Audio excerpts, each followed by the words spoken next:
It was a pleasant summer's night in Glenelg.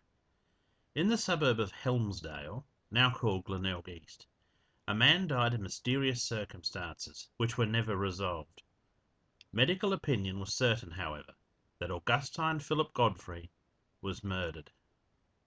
Augustine Godfrey had been born in Adelaide in 1887 and married Florence May Frisbee in 1911.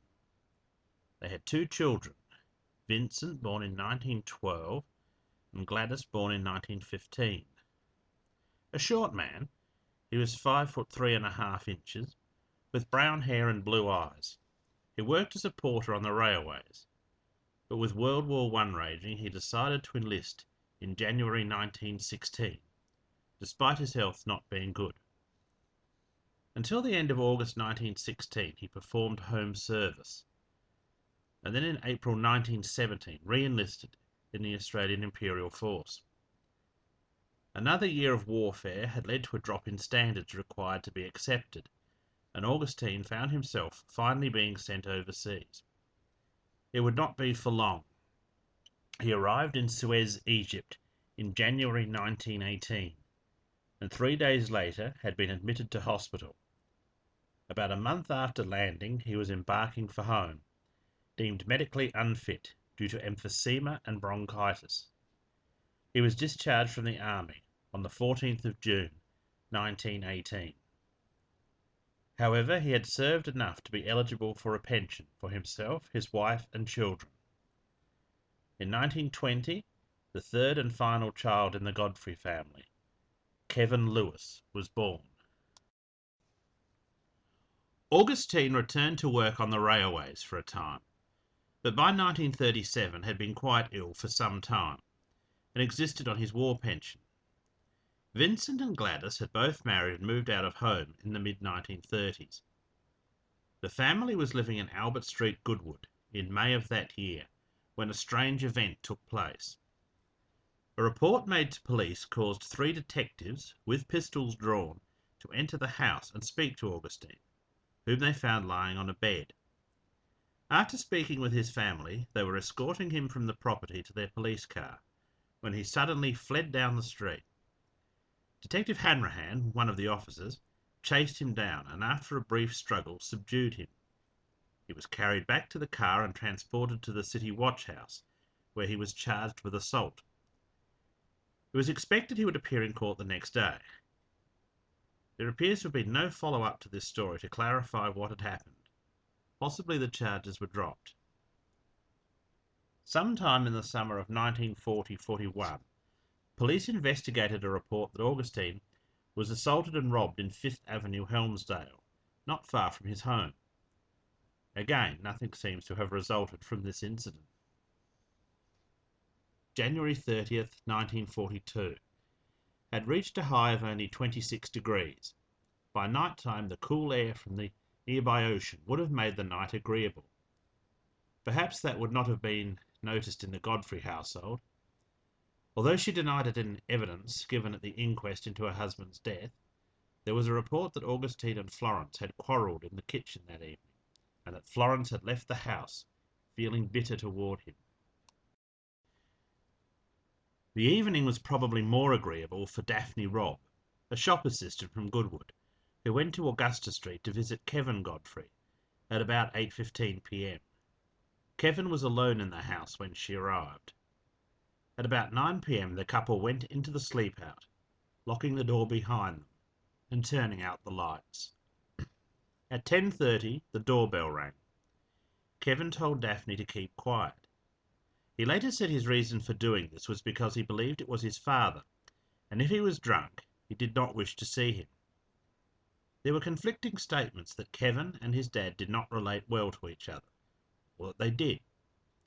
Kevin said he was on good terms with his father. A friend said it appeared that Kevin and his father had little to do with each other.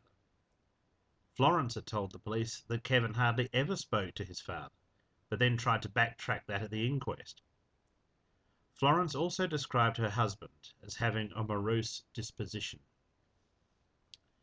The couple remained quiet after the doorbell had rung, and soon they heard someone enter the house. The person walked about the kitchen. Daphne said it did not sound from the footsteps that the person was injured. The person then came outside and tried to enter the sleep-out. At no time did anyone speak. After the person who tested the door handle had retreated, Kevin and Daphne went outside. Daphne stood on the back lawn and waited while Kevin went to the corner of the house. Kevin thought he saw somebody exiting the front gate that he thought was his father. He went to the other corner of the house and said that he observed two unidentified people sitting in his father's car. He returned, and she thought he said he had seen his father sitting in his car. Then they went back to the sleep-out. About 10 minutes later the doorbell rang, and soon after Florence walked in and spoke to Kevin, saying, "Will you help me in with Dad? He's lying on the road." Kevin put on his shoes and a dressing gown, and they all went out to see what was happening, and found Augustine standing at the gate. According to Daphne, he appeared to be all right. A few minutes later, Florence announced that her husband had gone to bed. Florence Godfrey said she was returning home at about 11 p.m. when she had noticed her husband on the road near his car. She did not go over to check on him, but instead went inside to ask her son for help in bringing his father inside. The only thing Augustine said when he entered the house was, "My car is outside," according to his wife. In the morning a large bloodstain was visible on the road. However, there was one independent witness, Albert McGlasson, who lived in Fifth Avenue, who said he passed by the scene at 11:15 p.m. and noticed the car, a light blue Austin 7 Tourer with a grey hood, but nobody was lying on the road, nor was there a bloodstain. He did not notice any lights on in the Godfrey residence. Around 6 a.m., Florence says she discovered her husband lying on the bedroom floor. She and Kevin helped him back into bed. Florence had noticed her husband's head covered in blood, but at the inquest held in February, she said the thought of him having sustained a severe injury did not occur to her. According to her, he had often come home bloodied before, presumably from taking falls while intoxicated. Pressed by the coroner as to whether she had made any attempt to see if he was seriously hurt, she replied, "No." Florence decided to do some laundry at 6:30 that morning. She claimed that there was very little blood on the sleeve of her husband's coat, but she washed the whole garment, along with his trousers and underpants. She said she believed she had washed Kevin's overalls the morning previous, but that she may have washed them at the same time. At 7:45 a.m., a mate of Kevin's, a 19-year-old munitions worker called Brian O'Sullivan, who lived with his widowed mother in 6th Avenue, and who had known Kevin for about 12 months, dropped by. Kevin was still in bed at this time. While he was there, Florence gave her son his breakfast. Neither of them made any mention that anything was wrong, nor gave the slightest indication by their demeanour that anything out of the ordinary had happened. After an hour, the two young men went to O'Sullivan's home. Kevin then mentioned that his father had had a slight accident, but it wasn't very bad. At 8 a.m., Florence had taken in a cup of tea and some food, which she attempted to force into her husband's mouth. She said he was moaning at this time. Later he seemed to worsen and fall asleep. Florence Godfrey went to the O'Sullivan home and spoke in hushed tones to her son. At about 10:30, Brian was able to overhear the words "told" and "dead." Kevin and Brian went together to a nearby telephone box and called Dr. Steele at about 11 a.m. The doctor arrived at the house about 10 minutes later and was met at the gate by both young men, who pointed out the bloodstain near the centre of the roadway. When Dr. Steele examined Augustine, he was dead. His head was spattered with blood and blood stained his pillow. Florence had claimed that her husband seemed to be still breathing lightly at 10:30 a.m., when she finally thought she had better summon medical assistance. However, Dr. Steele estimated that Augustine had been dead for between 3 and 5 hours at the time that he examined the body. She told the doctor that her husband had been a heavy drinker. Like Brian O'Sullivan, Dr. Steele commented that neither Florence nor Kevin displayed any emotion over the death. Police were called in and initially treated the incident as a traffic accident. They found evidence that a car had struck the curb at the corner of 6th Avenue and Augusta Street, about 500 metres from the Godfrey residence. The car was found to have a slight dent on the offside mudguard, and the front offside tyre was flat. There were no bloodstains found in the car. The post-mortem examination conducted in the afternoon by Dr. Hamilton revealed that Augustine was struck once with a short, straight, blunt-edged instrument, a tyre lever owned by the dead man being considered a likely weapon. The downwards blow was delivered with severe force, either from the front with the head in a normal position, or from behind with the man's head tilted backwards, as if looking up at somebody. The blow left an oblique cut 2 inches long, 3 inches above his left ear, which fractured his skull and caused the hemorrhage which ended his life. Dr. Hamilton said the wound could have been caused accidentally, but that was highly unlikely. The blow would have caused instantaneous loss of consciousness.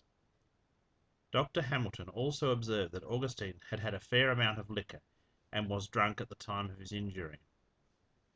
Florence maintained that she believed her husband had fallen onto the road getting out of his car while drunk, and that it had been an accidental death.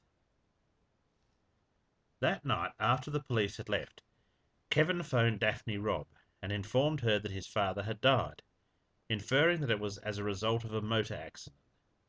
He told her that he had told the police that she was not there the night before, because he didn't want her brought into it. Florence had also told the police that Daphne was not present that night.